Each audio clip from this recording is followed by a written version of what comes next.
नमस्कार बंधुरा आमार यूपी फैमिली नतून आरेक पर्वे आपनादेरके जानाई अनेक स्वागत। आजकेर आलोचनार विषय ज्येष्ठ मासेर मंगलबार मा मंगलचंडी पूजार नियम और उपकरण व्रतर जन्य की की प्रयोजन। भिडियोते जाओयार आगे आपनादेरके जानिये राखी जारा आमार चैनेले नतून आछेन तारा अवश्यई चैनेलटिके सबस्क्राइब करे देबेन, पाशे थाका बेल आइकने क्लिक करे देबेन जाते जखोनी नतून कोनो भिडियो आपलोड करब खूब सहजेई आपनादेर काछे नोटिफिकेशन पौंछे जाबे। चलुन भिडियोए जाओया जाक। ज्येष्ठ मासेर प्रत्येक मंगलबारे अनुष्ठित हय जय मंगलचंडीर व्रत। এই ব্রত করার জন্য কি কি উপকরণের প্রয়োজন হবে, এই ব্রতের নিয়ম কি, জয় মঙ্গলচন্ডীর ব্রত পালনে কি খাদ্য গ্রহণ করব, উপবাসের নিয়ম কি। সনাতন হিন্দু ধর্মে যে কোনো ব্রত উৎসব অনুষ্ঠানে ভাত বা রুটি খাদ্য হিসেবে গ্রহণ করা নিষিদ্ধ। মঙ্গলচন্ডী পূজার ক্ষেত্রেও তার ব্যতিক্রম নয়। তাই যারা মঙ্গলচন্ডী পূজা করবেন, যারা ব্রতী আছেন তারা ওই দিন ভাত বা রুটি গ্রহণ করবেন না। হিন্দু ধর্মে যে কোনো ব্রত অনুষ্ঠানে রুটি গ্রহণ নিষিদ্ধ বলে মানা হয়, কারণ তা আগুনে সেঁকা হয় এবং সেঁকা খাবার সাত্ত্বিক খাবার হিসেবে দেখা হয় না।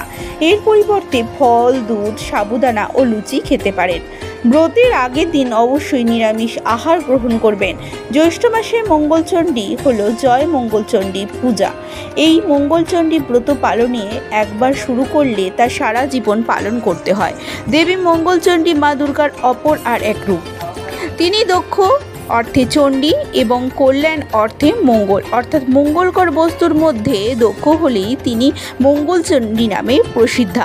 জয় মঙ্গলচণ্ডী ব্রত ঘটেও হয়, আবার কেউ কেউ মূর্তিতেও পূজা করে থাকেন, তবে ঘট পূজা আবশ্যক।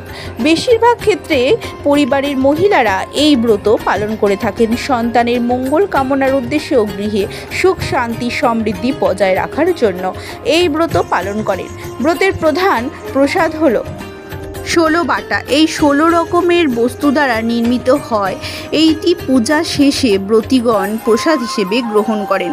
জ্যৈষ্ঠ মাসে পয়লা জ্যৈষ্ঠ থেকে জ্যৈষ্ঠ মাসের সংক্রান্তি পর্যন্ত যতগুলি মঙ্গলবার পড়ে প্রত্যেক মঙ্গলবারই এই পূজা করে থাকেন।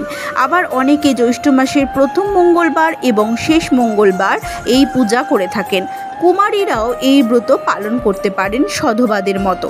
17টি সুপারি, ধান, দূর্বা, ফুল, পাকা আম, পৈতে, কাঁঠাল, সিঁদুর কৌটো ইত্যাদি উপকরণ পূজা করতে লাগে। প্রথমে পূজার স্থান ভালোভাবে পরিচ্ছন্ন করে সেখানে আলপনা এঁকে নিতে হয়, তাতে কতকগুলি ধান ছড়িয়ে তার উপরে ঘট বসাতে হয়। এটি হলো মা মঙ্গলচণ্ডীর ঘট। এই ঘটের গায়ে সিঁদুর দিয়ে স্বস্তিক চিহ্ন অঙ্কন করে নিতে হয়। ঘটে জল ভরে তার উপরে রাখা হয় 2টি পান এবং 1টি কলা। ঘটের পাশে রাখতে হয় ভাড়া। ভাড়া অর্থাৎ এই সময় সাধারণত যে সকল ফল পাওয়া যায় সেগুলি দিয়েই ভাড়া তৈরি করতে হয়। এতে 2টি করে আম, কলা, লেবু, লিচু, জামরুল ইত্যাদি। তার উপরে ভাড়ার পাশে রাখতে হয় জল এবং 17টি কাঁঠাল পাতা ও বেলপাতা একসঙ্গে বেঁধে ভাড়ার পাশে রেখে দিতে হয়।